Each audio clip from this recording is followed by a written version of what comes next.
নাহমাদুহু ওয়া নুসাল্লি আলা রাসূলিহিল কারীম আম্মা বা'দ। এই পৃথিবীর জমিনে যত ধরনের নিয়ম কানুন, আচার ব্যবহার, সিস্টেম আছে, সকল কিছুই কোরআন হাদিস থেকে এসেছে।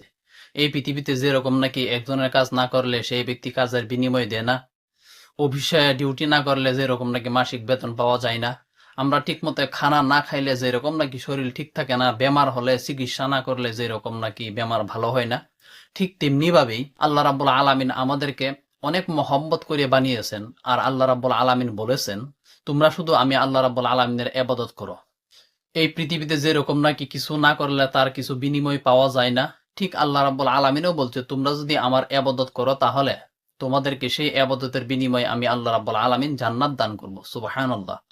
আর যদি তোমরা ইবাদত না করো, সেখান থেকে দূরে সরে থাকো, শয়তানের পথ অনুসরণ করো, তখন তোমাদেরকে তার বদলে জাহান্নামে নিক্ষেপ করব। এখন যদি আবার বলেন যে আল্লাহ আমাদেরকে এত দয়া করে বানিয়েছেন, তাহলে জাহান্নামে দিবেন কেন?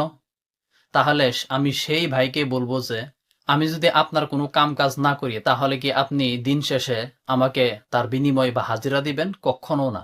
কেননা কষ্ট করলে মিষ্ট পাওয়া যায়, কষ্ট না করলে তার কোনো বিনিময় পাওয়া যায় না।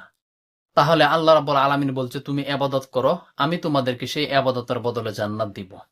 আর সেই ইবাদতটা করলে তো কষ্ট হয় না। 24 ঘন্টার ভিতরে 5 ওয়াক্ত নামাজ, কালাম, রোজা, হজ, যাকাত যদি সেই যথাযথভাবে আদায় করি, তাহলে তো আমাদের কোনো অসুবিধা হবে না।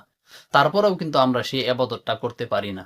এই জন্য যারা নাকি ভাবতেছেন যে বিনা ইবাদতে, বিনা পরিশ্রমে আমরা আল্লাহ রাব্বুল আলামিনের জান্নাত পেয়ে যাব, সেটা আপনার ভুল ধারণা। কারণ আমরা যেরকম নাকি পৃথিবীতে কিছু পাইলে কিছু করতে হয়, ঠিক তেমনি ভাবে আল্লাহ রাব্বুল আলামিনের জান্নাত পেতে হলে সেই আল্লাহ রাব্বুল আলামিনের পরীক্ষায় পাশ করতে হবে।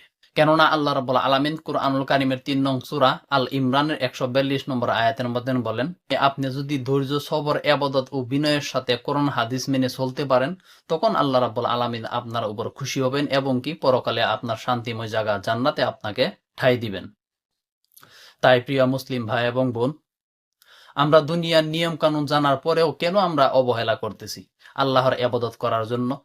আমরা তো চাইলে আল্লাহ রাব্বুল আলামিনের এবং নবীর হাদিস মোতাবিক চলার কোনো অসুবিধা হবে না। বরঞ্চ আপনি যদি আল্লাহ ও রাসূলের কথা মোতাবিক চলেন, তখন আল্লাহ রাব্বুল আলামিন আপনার সকল কিছুতেই রহমত বরকত দান করবেন। তাহলে আসুন আমরা সবাই মিলে আল্লাহ ও রাসূলের কথা মোতাবিক চলি এবং কি পরিপূর্ণভাবে ইবাদত করার চেষ্টা করি, যাতে আল্লাহ ও রাসূল আমাদেরকে যে পরীক্ষাই করে না কেন সেই পরীক্ষাতে আমরা পাশ করতে পারি এবং কি আল্লাহ রাব্বুল আলামিনের ইবাদত করে আল্লাহ এবং রাসূলকে রাজি খুশি করতে পারি। আল্লাহ রাব্বুল আলামিন আমাদের সবাইকে আল্লাহ ও রাসূলের কথা মোতাবিক চলার জন্য তৌফিক দান করুন। আসসালামু আলাইকুম ওয়া রাহমাতুল্লাহি ওয়া বারাকাতুহু।